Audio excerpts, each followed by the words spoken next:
Bonjour et bienvenue sur iWeb TV pour une nouvelle interview. Au programme aujourd'hui, le secteur des télécoms pour comprendre justement les enjeux du secteur et ses transformations. En plateau avec moi, je reçois Mathieu Marzio. Bonjour Mathieu. Bonjour. Vous êtes dirigeant de Opera. Opera, c'est un opérateur télécom alternatif. Vous allez nous expliquer ce que ça veut dire d'être un opérateur télécom alternatif et qu'est-ce que vous proposez aujourd'hui. Alors, un opérateur télécom alternatif, comme son nom l'indique, c'est une alternative aux grands opérateurs nationaux que tout le monde peut connaître. Et cette alternative, elle va être d'ordre technique, avec des possibilités sur les différents réseaux qu'un opérateur ne peut pas, qu'un national ne peut pas proposer. Et ça va être surtout une alternative de service, avec un conseil, une approche locale et, si vous voulez, une proximité avec le chef d'entreprise ou le décideur. Donc, vous louez auprès des gros opérateurs, mais quel est votre rapport par rapport à un gros opérateur comme Orange ou SFR, par exemple? Notre rapport, principalement, il est d'ordre du conseil, avec la mise en place d'un cahier des charges, la mise en place d'une stratégie et une présence. Avant, en amont du dossier, une présence pendant le déploiement, avec des ajustements possibles, et une présence après, pour un suivi en fonction du besoin de l'entreprise, en fonction des évolutions du secteur.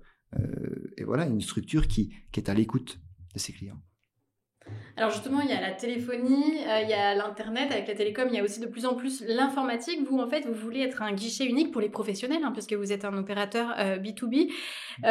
Comment est-ce que vous voyez votre plus-value, en fait ? Notre plus-value, si vous voulez, elle est simple.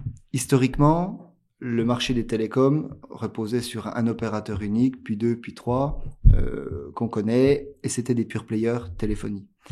Il y avait en parallèle de ça des sociétés SS2I, des sociétés d'informatique.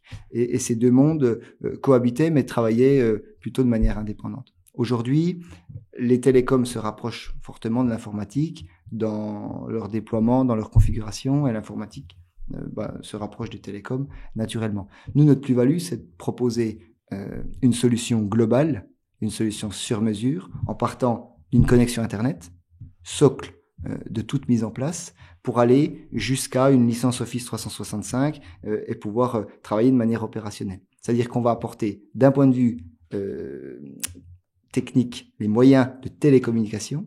Je me connecte avec l'extérieur, je téléphone par le biais du téléphone, de l'Internet, jusqu'au travail, et je crée un document et je l'envoie. Voilà, le guichet unique, c'est ça, une solution globale de l'infrastructure à l'usage. Donc vous avez toutes les compétences en interne chez vous, vous les sous-traitez parfois? Alors, on a des compétences en interne, bien évidemment d'un point de vue conseil, d'un point de vue commercial et d'un point de vue technique général. Sur certains produits spécifiques, on peut faire appel à des sous-traitants, partenaires réguliers de l'entreprise. On va parler des enjeux du secteur de la transformation, parce qu'il y a eu la transition numérique qui s'est accélérée avec le confinement, le Covid, le contexte, etc. Beaucoup de télétravail, beaucoup de visioconférences. Est-ce que vous avez développé de nouvelles offres? Est-ce que, par exemple, vous avez boosté la bande passante? Qu'est-ce que ça représente pour vous, en fait?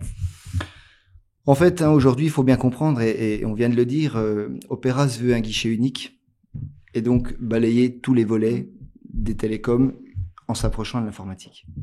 Le confinement a accéléré la prise de conscience des dirigeants de leurs besoins, de leurs besoins d'évoluer et d'avancer sur leur manière de travailler. Le confinement et cette prise de conscience a simplement poussé chez nous des produits au catalogue qui étaient un petit peu boudés parce que mal présentés ou parce que mal compris. Mais le client se disait, moi c'est pas un produit qui me correspond. Aujourd'hui, maintenant ils en ont besoin.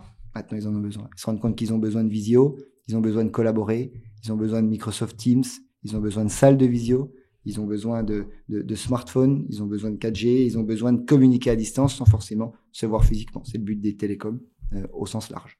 Donc pas de nouveaux produits au catalogue, des produits existants, mais par contre, des produits un petit peu moins en vue qui sont passés au premier rang.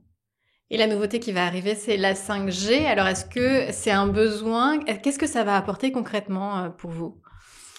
Pour moi, la 5G sera complémentaire de la fibre. On n'abandonne pas la fibre.